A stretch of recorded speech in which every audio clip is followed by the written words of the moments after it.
In 1763, a German librarian travels to the excavations of the lost cities of Pompeii and Herculaneum. Once there, he pulls out his notebook. He meticulously notes down everything he sees. Every vase, every sculpture, every mural. A year later, he publishes a groundbreaking book entitled The History of Ancient Art. His name is Johann Joachim Winckelmann, and his book marks the beginning of art history as a science and of an aesthetic movement that becomes known as Classicism. The cold elegance of polished marble becomes the prevailing ideal, so prevalent, in fact, that the pagan past becomes the sole focus of art academies. It is the age of the so-called Enlightenment. Revolutions are looming on the horizon, which in the name of progress will soon call everything into question. 50 years later, Napoleon rules the continent.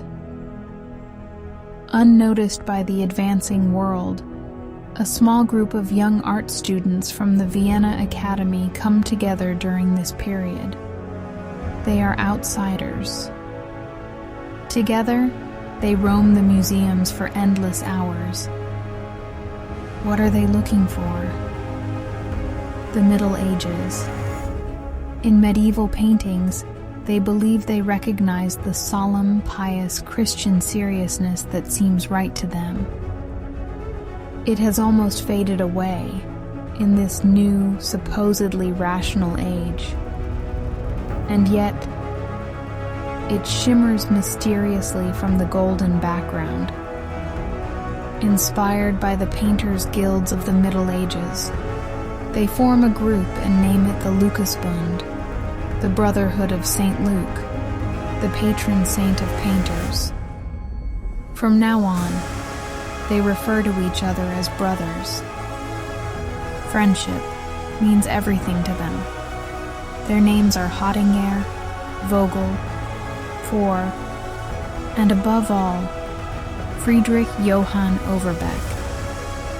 Soon they can no longer bear the spirit-killing atmosphere of the academy. They break out. Where to? To the south, to the eternal light, to Rome. Rome, only to Rome. They find an abandoned monastery building where the friends begin to live like monks. Their love belongs only to God. Their art is to be solely in His service. But tragedy strikes the community. Friendships break apart, and the lure of the world grows stronger. But while some of the original brothers later return north and become directors at the academies they once hated so much, Friedrich Overbeck stays in Rome. People's tastes change quickly. Fashions come and go. He simply continues to paint, a brush in one hand and the Bible in the other, in search of unchanging beauty. Did he find it in the end? Decide for yourself. But one thing is certain. Everything he did with a pure heart.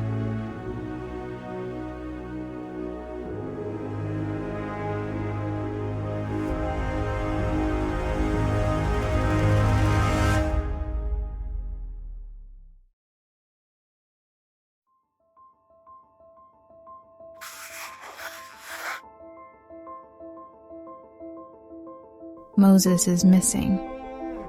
He climbed Mount Sinai weeks ago, alone, but he did not return.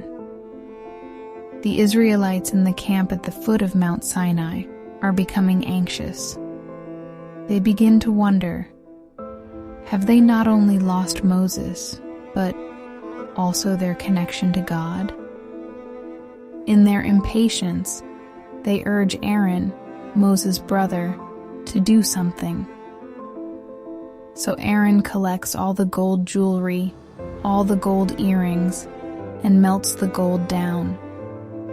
Then he picks up a tool and begins to shape it. And before the eyes of the Israelites, a calf is created. The Israelites, who at this point had been wandering through the desert for about 2 months since their exodus from Egypt, begin to worship the golden calf. It is a cult image, an idol. The Israelites created it because they could not see God, literally. Even Moses did not see God on Mount Sinai. He asked God directly. God's answer? No man can see me and live. Famously, Moses returns, destroys the golden calf, and when he climbs Mount Sinai again, with 2 stone tablets under his arm, God commands, "You shall not worship any other god, because the Lord, whose name is jealous, is a jealous God. And you shall not make for yourself any gods, cast in metal." And here, over 3,000 years ago, this little art history begins. If you think art is trivial, think again. It is a deadly serious matter. For the covenant that Moses made with God on Mount Sinai that day was to be renewed. Not only renewed, but fulfilled. And to do this, God decided, as prophesied in Scripture, to become flesh. And for the art world, this meant that the invisible God was now visible. In other words, God was now portrayable.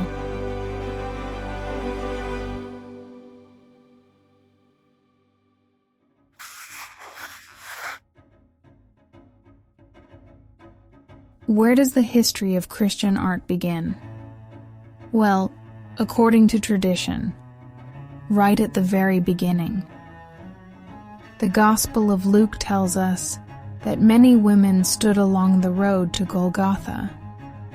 As Jesus passed them and collapsed under the weight of the cross, one of them stepped forward.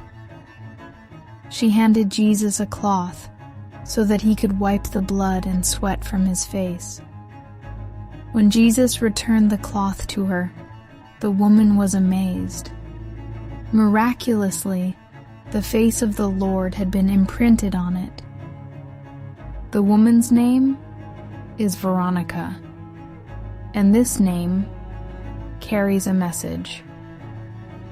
It is composed of the Latin word vera, meaning true, and the Greek word icon, meaning image. The relic of the true image, the veil of Veronica, is kept in the Vatican today. And then, of course, there is the Shroud of Turin. As with the veil of Veronica, the face and body of Christ were miraculously imprinted on the burial cloth as he lay in the tomb. C.S. Lewis had a photo of the Shroud of Turin hanging in his bedroom as a daily reminder that, quote, "Our God has a face, but these are supernatural images, not man-made ones." Who really painted the first Christian image? No one knows how long people have been saying that it was the evangelist Luke who painted the first picture of Mary. The common explanation is that the legend arose because Luke writes in beautiful linguistic images. Without Luke, we would not have the Christmas story, but a real painter? Sadly, almost no one believes that anymore. And yet, the paintings attributed to Luke are held in special esteem. There are a few of them, but the best known is the so-called Salus Populi Romani. Now we have come from idol to icon, and that is an incredibly important difference. An idol, from the Greek eidolon, refers to a shadow image, a mirage, a phantom, an image that is falsely worshipped as a god. Idol worship is a grave sin, as we saw with Moses. An icon, on the other hand, is an image that is revered but not worshipped. You can think of it as a window to the divine, a connection between the viewer and the subject depicted. But not everyone saw it that way. During the Byzantine iconoclastic controversy in the 8th and 9th centuries, as well as during the Reformation in the 16th century, there was a phenomenon known as iconoclasm, in which sacred art was rejected outright, and many works of art were even destroyed. Iconoclast literally means image breaker. To this day, you will not find any images in a Calvinist church, and many Dutch church interiors therefore look like this: whitewashed walls, not a single picture. The question of the correct attitude toward images also preoccupied Friedrich Overbeck, who was raised Protestant and only later converted to Catholicism. When Overbeck and his friends later sought to renew Christian art, they drew on a deeply rooted pictorial tradition. They wanted to return to the true meaning of Christian art, which they believed they had found in the Middle Ages.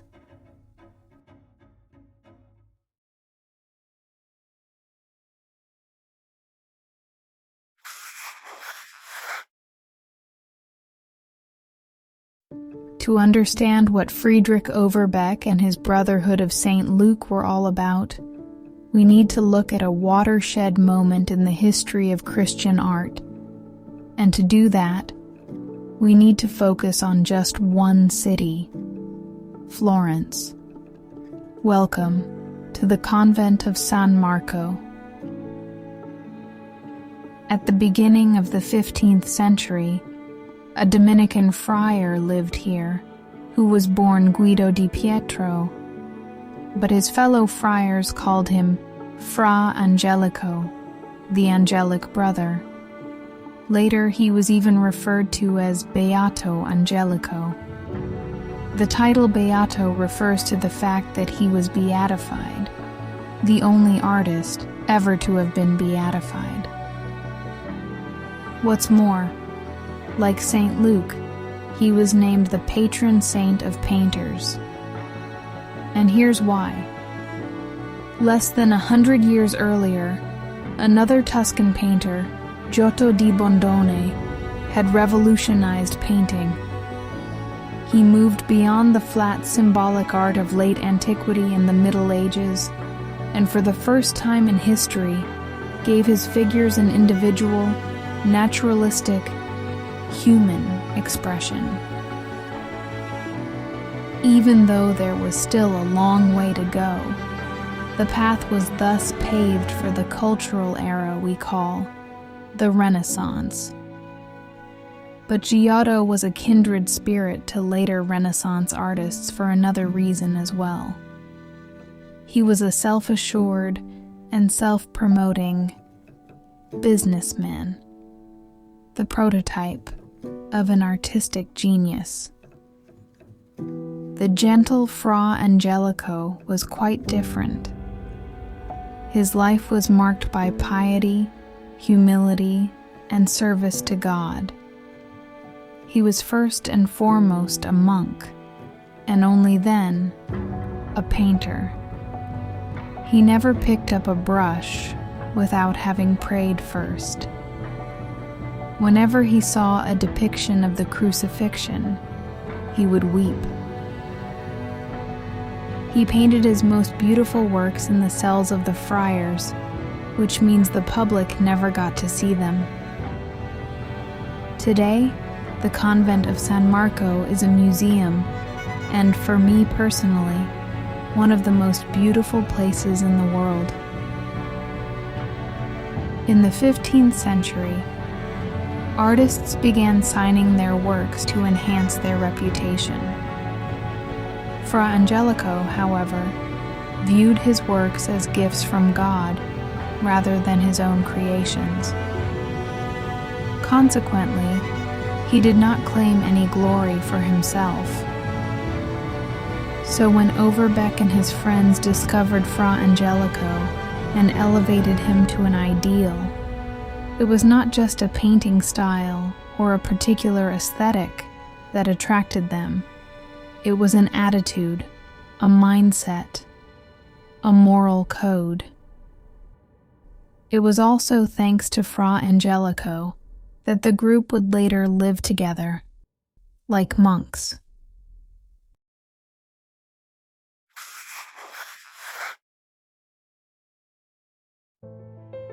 Speaking of morality, in 1482, 30 years after Fra Angelico's death, another Dominican friar entered the convent of San Marco. As the prophet of Florence, he would go on to traumatize the city. His name, Girolamo Savonarola. We are now on the threshold to the High Renaissance. Many of the world's most famous works of art were created during this period. For example, by one of Florence's most famous sons, Sandro Botticelli. He painted The Birth of Venus in 1485. It is easy to see what Savonarola believed the Renaissance was all about. The turn toward the ideals of antiquity, Venus or Aphrodite, is a Greek goddess. The emphasis on physical beauty, revelry, and vanity, and most gravely of all, the exaltation of man above God. And so, Savonarola did what he did best. As a member of the Order of Preachers, he preached. He preached against the decadence of the culture of his time, against luxury and finery, expensive clothing, but also against secular art. But it wasn't to stop at fiery sermons alone. Savonarola had a literal fire in mind. On February 17, 1497, he lit a massive bonfire in the Piazza della Signoria, on which all these objects were burned. This event went down in history as the bonfire of the Vanities. Many residents of Florence voluntarily threw their sinful possessions into the fire out of deep-seated repentance. Among them, the painter Sandro Botticelli, who personally threw some of his mythological paintings into the flames.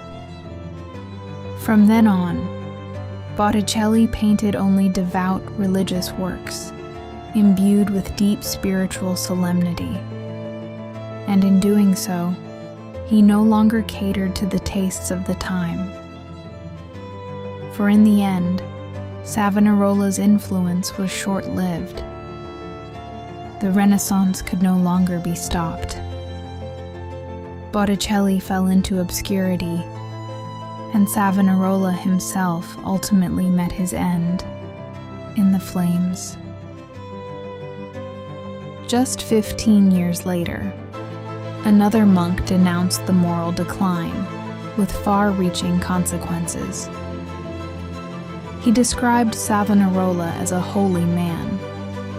And even though Martin Luther held a positive view of religious art as a means of proclaiming biblical messages and rejected the iconoclasm of radical reformers, the circle is now complete.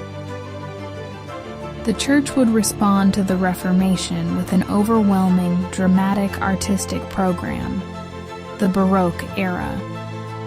The Baroque era, with all its subgenres, would last for a long period, extending into the mid-18th century, right up until Johann Joachim Winckelmann wrote a small book on the excavations of Pompeii. And in Classicism, as in the Renaissance, pagan antiquity would once again become the model for art and society.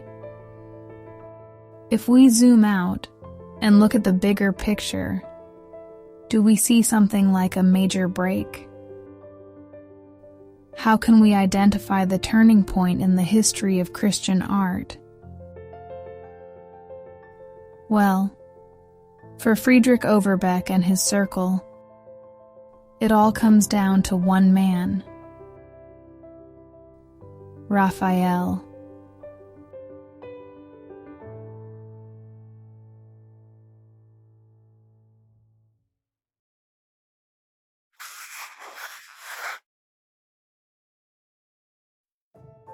The slavish study at the academies leads nowhere.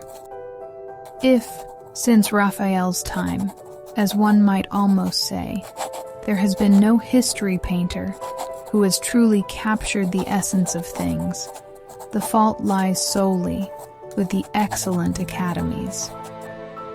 One learns to paint exquisite drapery, to draw a correct figure, to master perspective and architecture, in short, everything. And yet, no painter comes out of it.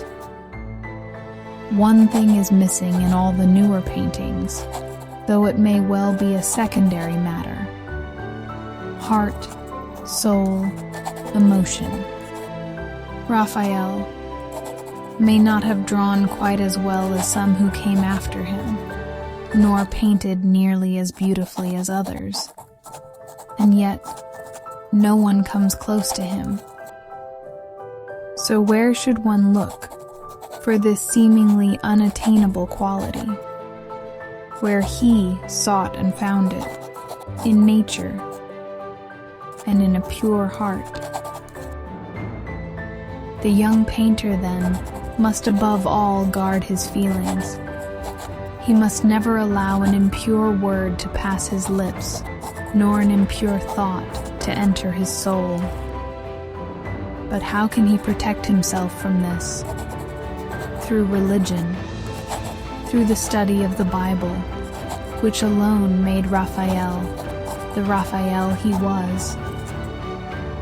And when he feels pure and has filled his heart with holy feelings, and he then hears a voice within him calling out, "Now you can create something," then let him confidently set about his own endeavors. None will be too great for him. Let him even paint pictures then. If the heart, the full heart, is his guide, he will surely accomplish them.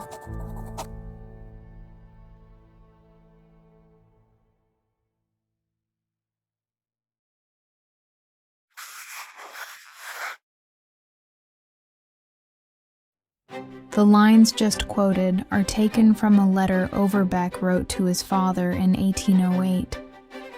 2 years earlier, at the age of 17, he had left his family home in the ancient Hanseatic city of Lübeck in northern Germany to study at the renowned Academy of Fine Arts in Vienna. What the sensitive young man had in mind was to pursue a poetic life. It was to be a farewell forever. Although he later returned to Germany at one point, he never saw his beloved parents again. Overbeck was born on July 3, 1789, just days before an angry mob in Paris stormed the Bastille, the state prison, in search of weapons and gunpowder. It marked the beginning of the bloody struggle against the old order and the clergy. The French Revolution had begun. Values and ideas that had never before been questioned were now under attack. The de-Christianization of Europe was underway. Overbeck grew up amid rumors of war and turmoil. As early as age 8, he showed a tendency to seek out a quiet place as often as he could, where he could indulge in his dreams undisturbed.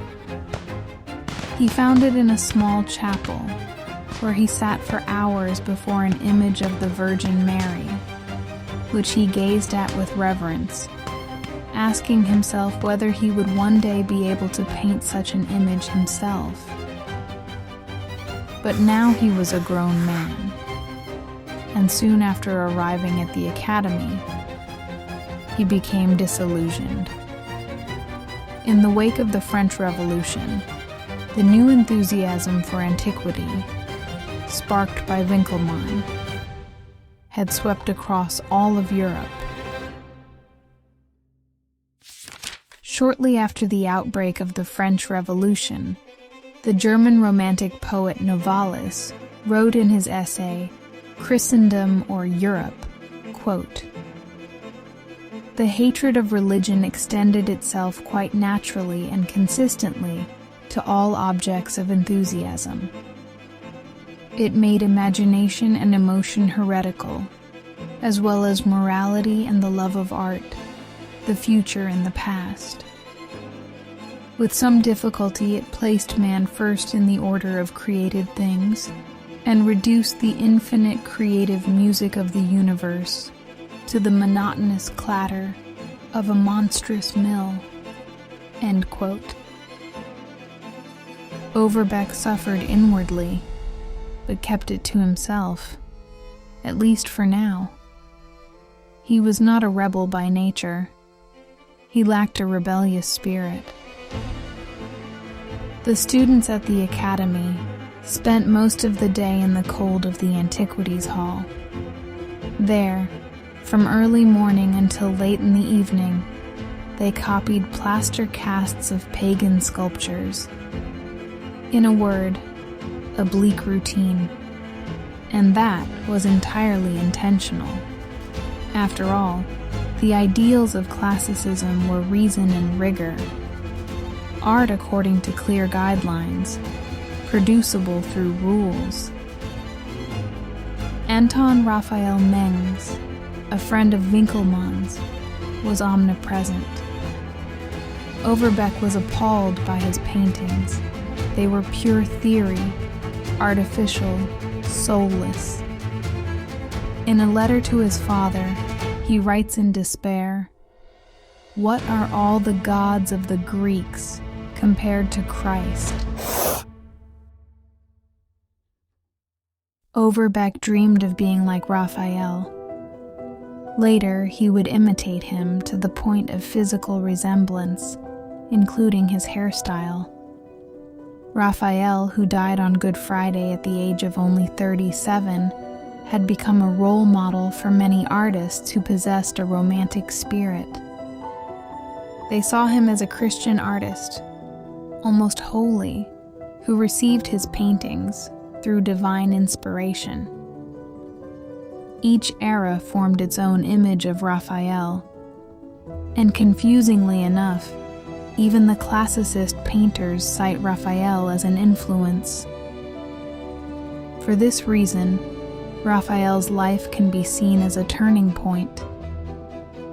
His early works still bear the echoes of the late Middle Ages, while his late works are regarded as the pinnacle of the Renaissance. For Overbeck, nothing that came after Raphael could serve as a model. With Raphael's death, beauty died as well. But cold Germany also had its own Raphael, Albrecht Dürer. Although Raphael and Dürer, who was born in Nuremberg, never met in person, the two artists exchanged drawings. Overbeck regarded them as kindred spirits, friends. Dürer and Raphael, Germany and Italy, North and South, Friedrich Overbeck, and Franz IV.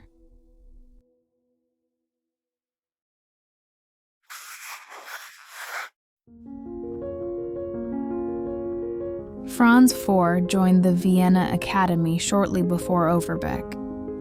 IV was born on April 5, 1788, in Frankfurt am Main. At the age of 12, he lost his parents, and a year later, his only brother. At first, he focused primarily on studying equine anatomy because he wanted to become a battle painter. The sensitive young IV felt lost among the hundreds of students at the academy. But Overbeck, that mysterious, introverted man with a pale face and eyes that seemed to radiate endless sorrow, stood out. They became friends and began meeting every day. They drew together, discussed art, and roamed the galleries. And as they did so, they increasingly distanced themselves from the academy. Over the course of the summer of 1808, their circle of friends expanded to include 4 more students. Among them, Johann Conrad Hottinger and Ludwig Vogel. On July 10, 1809, the group celebrated its anniversary. Franz IV writes about this memorable evening, quote, "We discussed the current state of art.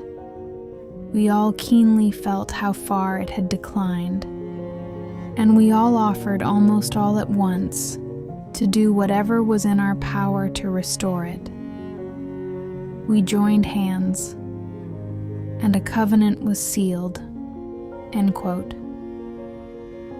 The friends designed an emblem that they intended to place on the back of every new work they created from then on. It is a small etching depicting the evangelist Luke as a painter. Above him is the letter W, standing for the Brotherhood's motto. Just one word: Wahrheit, truth. That same year, the French bombed and occupied Vienna. Overbeck and IV even saw Napoleon himself at a parade. But none of the world events made much of an impression on them. Not even when they suddenly found themselves expelled from the academy. Due to a shortage of wood, not enough rooms could be heated for all the art students. The decision had long been made. Vienna was not the right place for a new beginning. And so the friends set off on the adventure of a lifetime, to the promised land of art, Rome.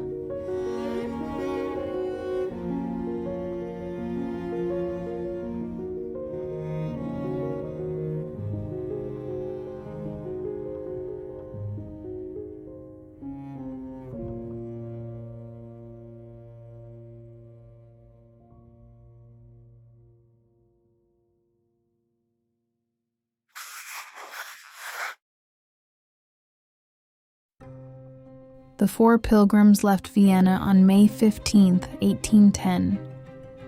Before that, Overbeck had sent a painting back home to his parents in Lübeck. The Raising of Lazarus is his first major painting.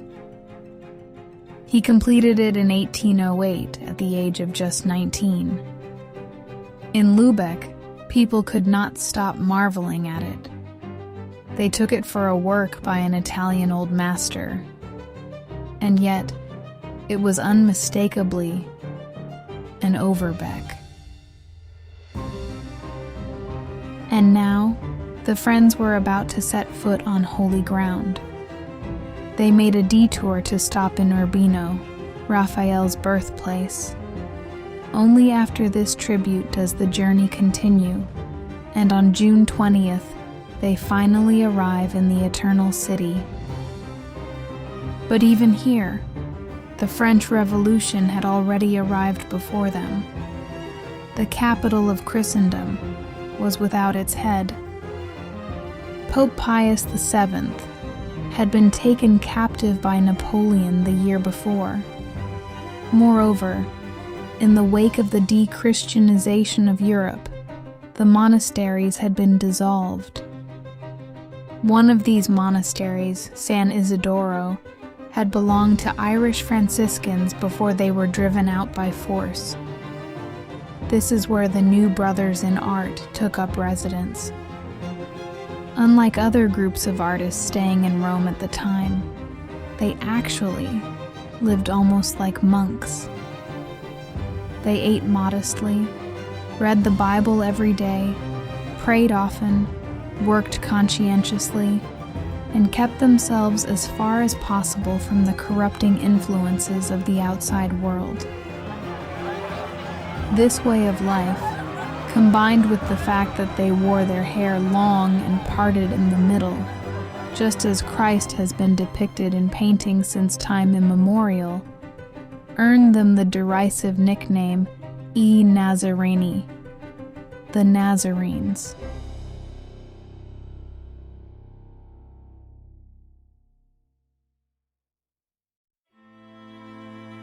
In September 1811, the so-called Great Comet was visible over Rome. Napoleon, who was planning his upcoming campaign in Russia at the time, regarded the celestial phenomenon as a good omen. Yet it was to become one of the greatest disasters in military history, claiming nearly 500,000 lives. And for Overbeck, too, the comet was to herald tragedy. First, Konrad Hottinger left the Lukasbund. A little later, Ludwig Vogel followed suit. Family obligations, a lack of financial resources, and the moral demands of monastic life were the reasons why they set out on their journey back across the Alps. They were replaced by Pater von Cornelius from Dusseldorf. He was to become a defining figure in the Nazarene movement. And then, Franz IV, who had traveled to Naples for his studies, returned with a cough. Not an ordinary cough, as everyone quickly realized. As soon as the weather of the late spring of 1812 permitted, they took four to the healthy air of the Alban Hills, southeast of Rome, to no avail. On June 16, 1812, Franz IV died of tuberculosis at the age of 24. Death, though terrible and frightening, must have felt like coming home, for he was one of those rare, beautiful souls who never quite feel at home on this earth. One of the first paintings Overbeck created in Rome is the portrait of his beloved friend. He depicted him in a Gothic window, entwined with vines, with a young woman whom Overbeck imagined would become For's future wife. In the background, a medieval city and the sea, just as For would have felt happiest. Later, Overbeck would create the painting Italia and Germania. Two women in loving embrace, the personifications of Italy and Germany. It symbolizes the Nazarene ideal, north and south, Raphael and Dürer. But more than anything else, it is a tribute to friendship.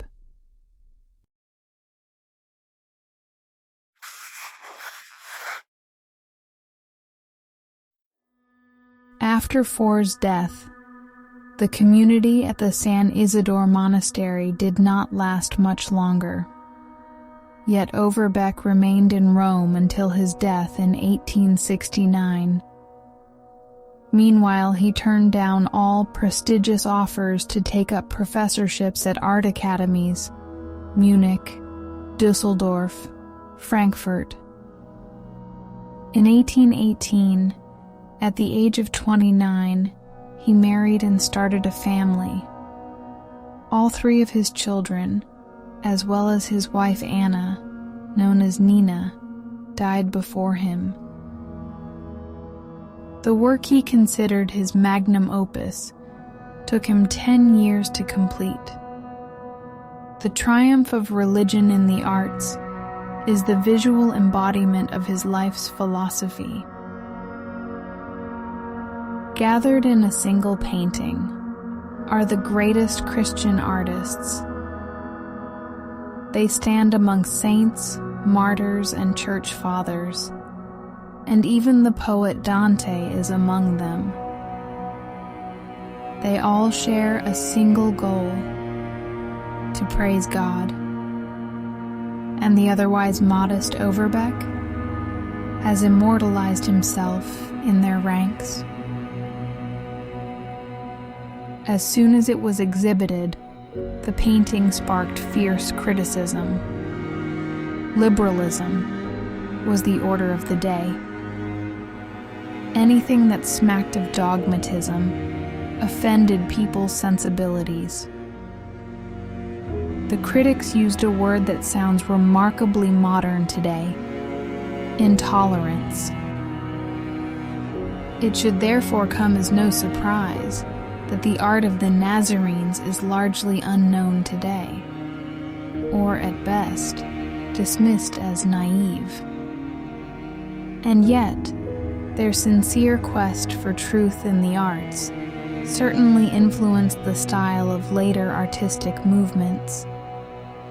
The difference is that their quest, inevitably and without exception, led them to religion.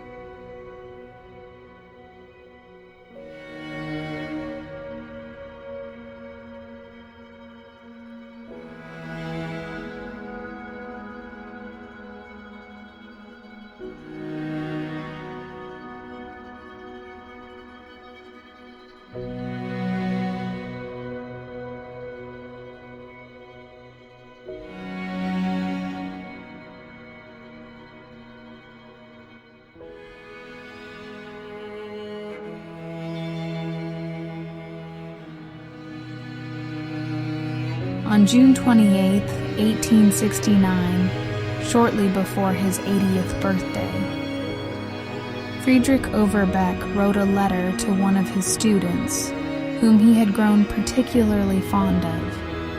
Sensing that his end was near, he wrote down what he felt was important to pass on to the next generation.